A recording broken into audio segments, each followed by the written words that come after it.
als recht machen. Zum Glück ist Freitag. Es brodelt in der Zürcher SVP. Höchste Zeit, diese Sachen zu klären. Da gibt's nur eins: die Weltwoche muss recherchieren. Chefredakteur Roger Köppel, wo stehen Sie? Im Studio von einem linkspopulistischen Propagandasender. Um was geht's? Die Berichte über den Mörgeli sind mal wieder typisch. Zuerst wird von den Medien als scharfer Hund von der SVP angestellt und dann als fauler Hund von der Uni Zürich. Wir von der Weltwoche haben herausgefunden, dass wir schon lange nichts mehr herausgefunden haben, aber noch nicht auf den Hund gekommen sind. Und was sagen Ihre Recherchen über den Fall Bortoluzzi?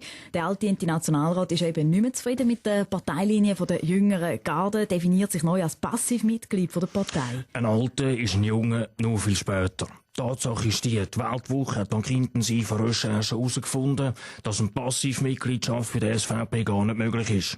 Wenn man die SVP ohne Mitgliedschaft unterstützen will, dann muss man Chefredakteur und inoffizieller Besitzer von der Weltwoche sein.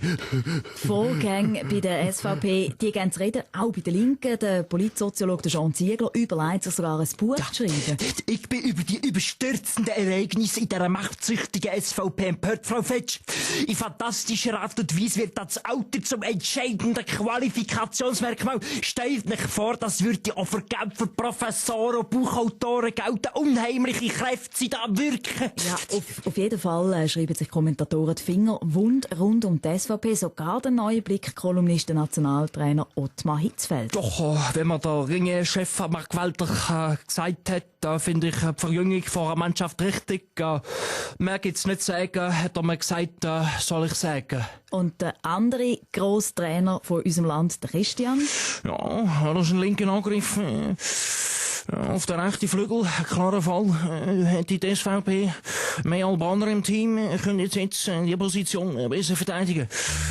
Zum Glück ist Freitag. Mit dem Fabian Unterreger.